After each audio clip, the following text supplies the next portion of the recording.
What's up everyone, John Rettinger from Techno Buffalo here. Now that the iPad 2 has been out for just about a month, I thought it'd be a great time to step back. We've had some weeks elapse since the initial review period and see if what I thought then is true now and decide if the iPad 2 has a place in your home as your tablet of choice. Let's go ahead and get started.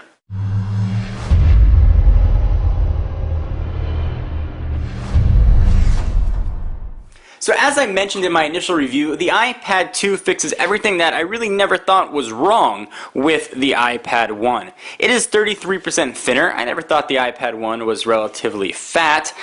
It is noticeably faster. I never thought the iPad 1 was slow. The A5 processor, which offers dual-core processing speed, in addition to the extra RAM, we're now up to 512 megabytes, definitely makes for an improved experience. And where you notice that isn't really an app launch speed. If I go ahead and launch CNN, it'll launch relatively same from what it did with the iPad 1. And if you want some more comparisons of the iPad 2 versus iPad 1, link's going to be down below if you want to check that out. But what this does do, where you notice a big difference in speed, is actually in the web browser. So I go ahead and open up Safari here. Let's go ahead, I want to launch Techno Buffalo, for example. It launches much faster than I saw on the previous generation iPad. And again, when you watch the comparison video, you'll notice that speed difference. Really where you notice it isn't going to be when you have a fast Wi-Fi connection. Where I've noticed the speed difference is actually on the 3G side.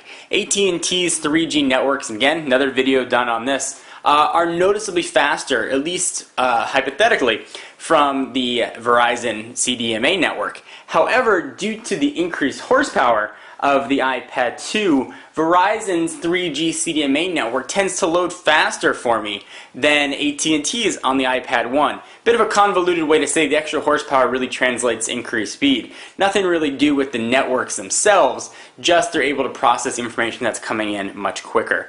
I didn't have an issue with the iPad 1 as far as scrolling goes and getting those little boxes that show up when you scroll, but this does sort of fix any problem that might have been there. Pinch to zoom really does work nicely. The addition of the cameras is kind of blah. I believe Chris Perlow was the one that said you can literally have minutes of fun with the camera applications, and that is quite true. Here is Photo Booth, for example. I have honestly never used Photo Booth outside of my initial demonstrations that I did for you guys. You can see all the cool little motions here.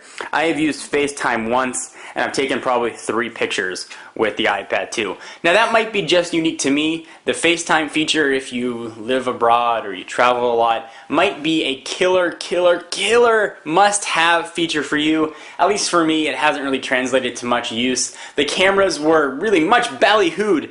You gotta have cameras, you gotta have cameras, you gotta have cameras, even by me as well. And I'm finding myself, now that I've got the cameras, I can see that in the front and back, I'm not really using them.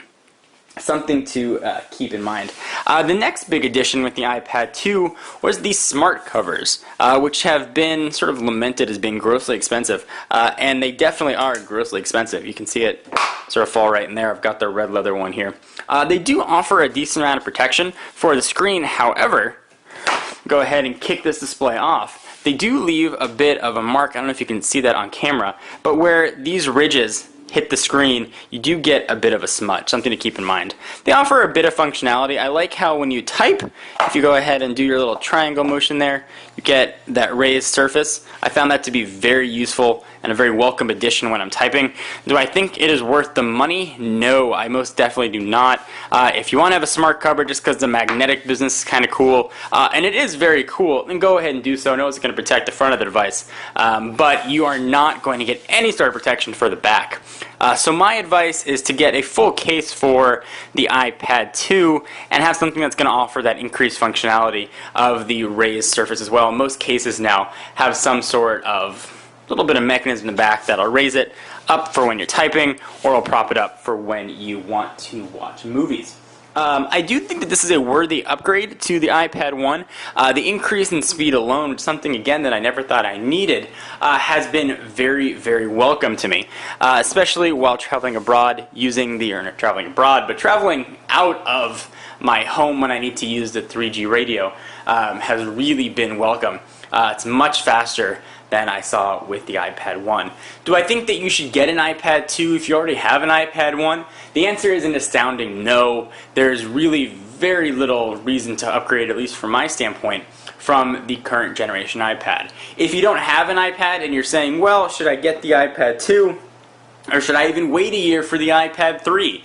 Go ahead and get the iPad 2. It's going to work very well. You maybe not have some of those features you might see in the next generation, but you'll always find yourself playing the waiting game. iPad 2 just came out. If you need a tablet, this is probably the best one available right now.